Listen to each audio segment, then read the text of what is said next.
What's up, everybody? Anthony here, Empire Music, empiremusic.com. Phone number at the shop, 412-343-5299. If you are in the Pittsburgh area, we would like to invite you out tomorrow night, 6 p.m. to 8 p.m. Taylor Guitars. That means Mike Venezia, our rep, will be in the house. 7 p.m. presentation. So what that is we're going to be showing off all of the new Taylor Gold Label collection. Amazing guitars, kind of from the mind of Andy Powers there. Really exceptional models.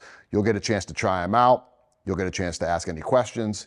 You'll also get a chance to just hear about the guitars. So again, 6 to 8 p.m. tomorrow, April 22nd. Feel free to come into the shop. We'll also be offering event-only pricing all day long. If you're not local, not a big deal. Give us a call. Phone number again, 412-343-5299. There's also a chat feature on the website. So if you're perusing through the website, you can hit the chat feature and get right to us that way as well. So if you don't like talking on the phone, I know no one likes talking on the phone. I barely return text messages at this point. There's one way to contact us. Cool. So, and NAMM guitars, speaking of Taylor, and also speaking of Martin, the commingled inventory there that neither one of them know about. Oh, the secrets we keep, right? But there, if you go on the website, you can click right on the homepage image there for our NAMM guitars. And that is Taylor and Martin models that were at the NAMM show. So certainly not used guitars, still have the factory warranty on them. If there are any blems, they are noted on the listing, although we didn't find really too much of that, surprisingly. So great deals to be had on the NAMM models. Speaking of NAMM, the second one we actually got at NAMM. We'll get into that in a second. First one, so I haven't shown one off in a while because they've been flying out of the door, but our friend Carlos Lopez, CASTEDOSA Guitars, he and his wife Stephanie Lopez, just making, we've talked about it before, we're probably Carlos's biggest dealer. They're just exceptional. Carlos was a master builder at Fender Custom Shop and moved into doing the CASTEDOSA thing, which is really his own thing. And I've actually been to his house and seen kind of his workshop. It's incredible. Just what you'd expect out of the master built level stuff from the custom shop, plus some. Just a ton of aesthetic vibe. Sonically such pleasing guitars. So this one in AZTEC, aged AZTEC gold. One thing too with Carlos is the way that he adds the aging kind of compound to it to yellow up, even something like gold, it still gives it, I always like saying this term, it gives it that nicotine kind of look, pairing it up with the gold on the knobs, the red tort guard. His relicing is just absolutely beautiful. Check out the fretwork on that stuff. It is like the most rounded fretboard edges. Quarter sawn maple, mahogany body. This one's semi-hollow, it's super light. Mastery bridge. The pickups, these are TS humbuckers. Those are actually hand wound by his wife, Stephanie, so she's a part of this as well. And I just noticed this. Look at the aging on the pearl blocks. I mean, like, it just doesn't get any cooler than this. I'm lucky to own one of his basses, and it's an incredible playing experience. So every guitar is hand-signed, hand-serialized by Carlos himself. Amazing, amazing instruments. They don't come cheap, worth every penny of it. And then another, this is newer, just call them boutique, call it what it is, right? We got these at the NAMM show. These are Botchi guitars out of Tuscany, Italy. This is a baritone.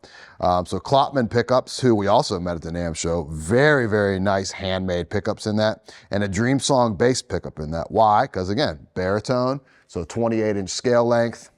Check out the outputs. So you have a bass output, you have a guitar output labeled as such. So if you get that Charlie Hunter kind of vibe going on with it, this does that, and they're just really, really beautiful instruments.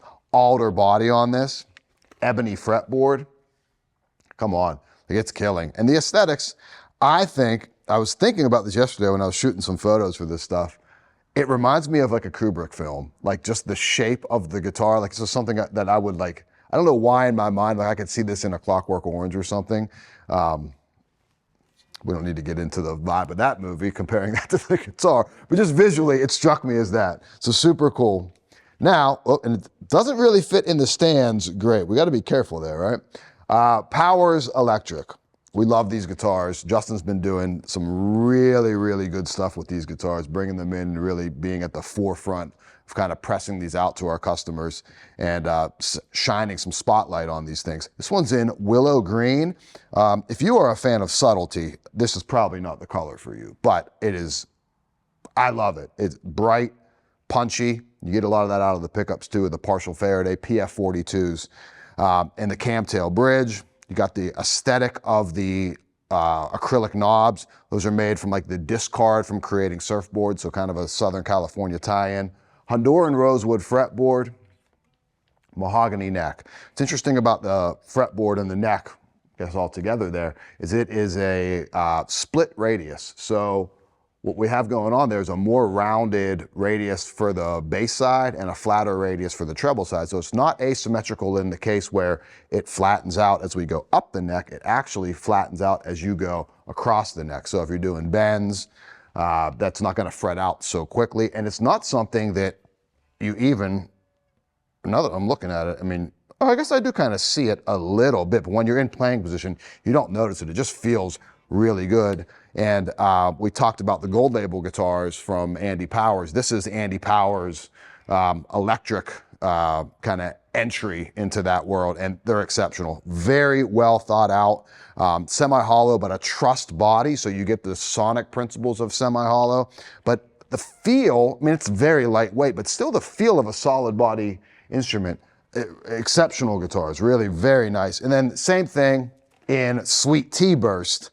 An urban ash body. So an ash body, but a little more of a sustainable, eco-friendly version of ash on that. Got the Les Paul finish in the Sweet Tea Burst. It just looks incredible. And this just has the hardtail version on the bridge. Same specs, asymmetrical neck, mahogany, and Honduran rosewood fretboards, which is a great fretboard wood. Just a little different than what we typically see out of like an Indian rosewood. Sonically, just a little bit different.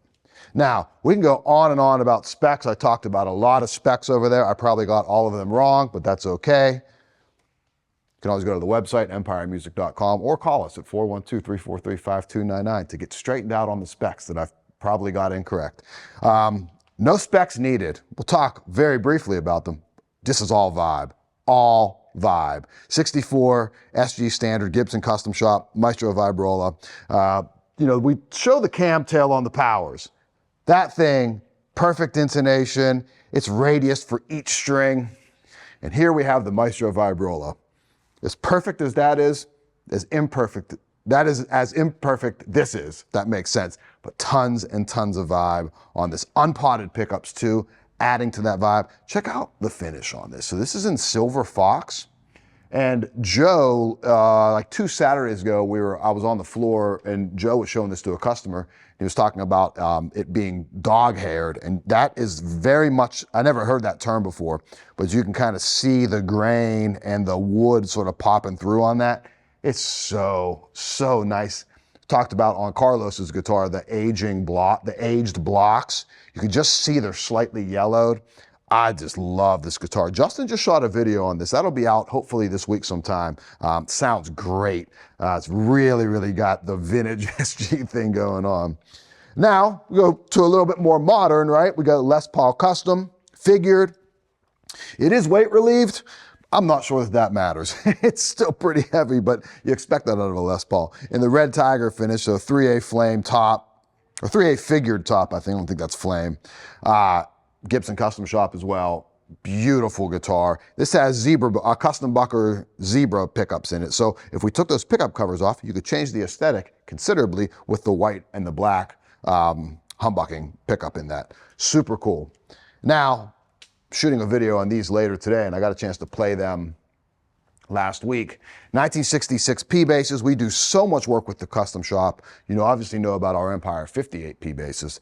And I think it's easy to say everyone wants early 60s, late 50s precision basses. But these are 66s. So what that means is that's really the first year that CBS took over Fender. We started entering into the dark years of Fender, so to speak. So why would they do a reissue of that? Well, this is still a very heralded era of bass. And I'll even debate, some of the 70s stuff, jazz basses, P-basses, they're really, really cool. I think Fender suffered from some inconsistency as we moved towards specifically mid 70s, late 70s into the 80s. But early on, these were still dynamite instruments. 6570 pickup in it, 7 1/4 radius. Beautiful 3A rosewood on all three of these. Natural finish on an alder body, love it. Because we always see the see-through finishes, specifically natural, on an ash body, has a more pronounced grain. It's a little more exotic looking. But there is a nuance and subtlety to the alder. You have like the kind of imperfect knot on that. You know, I talked about vibe on the SG. There's a ton of vibe on this bass. I love this bass. Pickup-wise, 6570 pickup. You gotta think about where music was going at that point. Drummers are hitting harder, fighting high gain guitars. High gain guitars are getting higher gain, fighting the drummer. Bass was kind of left behind, so they started winding the pickups a little bit hotter, giving you a little bit more output. Still super sensitive, still dynamic based on if you're playing with a pick, finger style, palm muting, whatever it might be. But it has just a little extra gear than what you would see out of our 58s or any of the earlier iterations of the pickup. So in natural with an alder body, which I love that bass, man. And I don't have a P-Bass with a rosewood, so we know what that means, right? No, we don't know what that means, right? We totally don't know what that means. Lake Placid blue with the white guard, classic as well. Looks really good, man. Oh, these have the 60s oval C neck shape on it, so very familiar. That's what's on our 58s. So bass player approved. I think that checks a lot of boxes feel-wise to players. And then 3-tone sunburst with the white guard. That looks like a straight-up modern P-Bass to me, and I love it. Look at the rosewood on that. Beautiful, beautiful pieces of rosewood. All three of these, really nice. And the fretwork on all three of these is gorgeous for a team-built thing. So in stock now, 66 P-Basses, 3 different finishes. More content on those coming. And keep an eye out for Justin's SG video. This thing sounds incredible. Anything you need, give us a call, 412-343-5299. If you're in Pittsburgh tomorrow, 6 p.m. to 8 p.m., Taylor Gold Label Collection event here at Empire Music. We'll see you next week. Thanks.